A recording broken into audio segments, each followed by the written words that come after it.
photographer spots giant bite mark on huge great white shark. Shark conservationist, photographer, and filmmaker Joel Najafov was astonished to discover a 15-foot shark with a massive circular scar from a bite mark during a great white shark expedition in Mexico. The shark's scar was unlike anything he had ever seen. As a guest aboard the Pacific Fleet boat in August 2019, Najafov had the chance to take part in a 5-day great white shark adventure to Isla Guadalupe, Mexico. The Baja California Peninsula in Mexico lies 130 nautical miles, or 150 normal miles, west of Guadalupe Island, which is well known for its scuba diving and chances to see great white sharks. I had the good fortune to meet and film Sabach on the second day of the trip. Najafov said to Petapixel, "The day before we left the island, I spotted the shark from the boat. She seemed to be saying farewell as she swam by our boat." Once the scar was identified, Najafov used his GoPro Hero 7 to dip beneath a cage to take a closer picture of the mark. The team got into a heated debate over the shark's scar as it passed. The large bite mark startled the filmmaker much. Though he was aware that the bite was from a shark, he was nevertheless shocked by how large it was. "I guess that it was an act of aggression, since mating usually leaves scars in the gill areas," he says. "I knew that I had filmed very rare footage and it could go viral on social media." After using many cameras, the shark photographer misplaced the memory card with the pictures of the bite marks. On July 17, 2021, he at last located the card and shared it on Discover Sharks on Instagram, asking his fans what they thought. Was it mating aggressiveness that created the unique wound, or was there another reason? The image, which he captioned Survivor with the shark, went viral and was the most liked picture on his Instagram profile. He forwarded this picture to the media distribution business, but they expressed no interest in sharing this specific set. The diver released further images of female sharks with bite marks from mating on December 13, 2021. According to Najafov, mating scars are the result of male sharks attacking female sharks in an attempt to cling onto them on rare occasions during shark mating season. After the shark mating scars video went viral, he began getting requests from the media seeking further information. As a conservationist, I thought it was a good chance to show the real bite marks before I posted Seabatch Survivor again on my page, Najafov stated.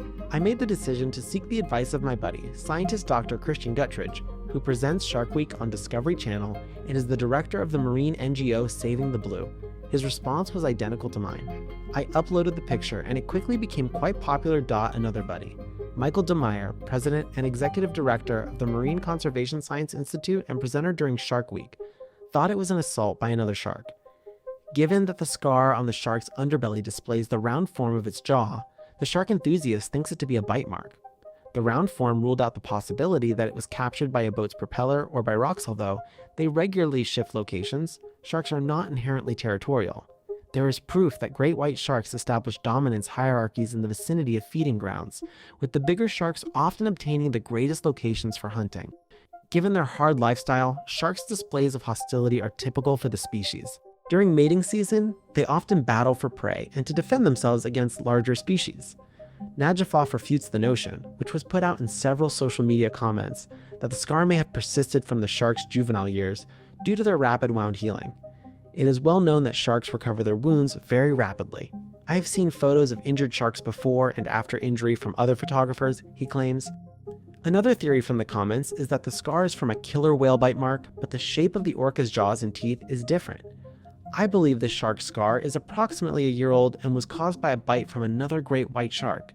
Najafov continues, "It's difficult to estimate the shark's potential size. In order to determine the maximum bite size that a female great white shark, believed to be 20 feet long and over 50 years old, may have, we will attempt to create a 3D model of the great deep blue shark. Of course, it's possible that white sharks bigger than the deep blue exist and have avoided encounters with people. Although many people are now promoting the Megalodon big tooth idea, I don't believe in it. Regretfully, we will never be certain of Seabatch's fate. The bite was enormous, that much is certain. Male great white sharks may reach lengths of up to 13 feet 4 meters, while female sharks can reach lengths of up to 16 feet 4.9 meters. Najafov has always had a fascination for the water and sharks. He was raised in Azerbaijan, which is situated on the border of Western Asia and Eastern Europe. He left the government position he had been working for several years because of this enthusiasm. Soon after, he began to travel, and 6 years ago, he made the decision to spend the rest of his life documenting and taking pictures of sharks in their natural environments. Even though he now frequently resides in the US, his hometown is still in Azerbaijan. His objective is to raise public awareness of sharks and the value of their preservation. Najafov is an environmentalist, thus it is hard for him to understand that hundreds of sharks are slaughtered every minute only so that their fins may be used to make shark fin soup. He is making a determined effort to spread awareness of the issue through his films and photos because he firmly feels that it is important to bring attention to the predicament of sharks. Najafov emphasizes that sharks are not the vicious, man-eating animals that are frequently shown in films. Although it is extremely unlikely, the chance of being attacked by a shark can change based on the species in which one is swimming. In contrast to always staring through the camera viewfinder, he counsels divers to always keep in mind that they are in the company of wild creatures, take a minute to look about, watch the sharks in their natural habitat, and shoot excellent pictures and movies. When Najafov dives on Isla Guadalupe, Mexico, he never goes without a shark cage. He free dives most other places, staying 2 to 5 meters 7 to 16 feet below the surface dot. It is crucial to constantly follow the guidance of your shark guides, suggests expert shark diver Najafov, who has previously taken pictures of whales, marlins, orcas, and other aquatic creatures. Always treat the ocean with respect, as it is their home. Since between 70 and 250 million sharks are sadly lost to extinction every year, it is imperative that we take action to save them.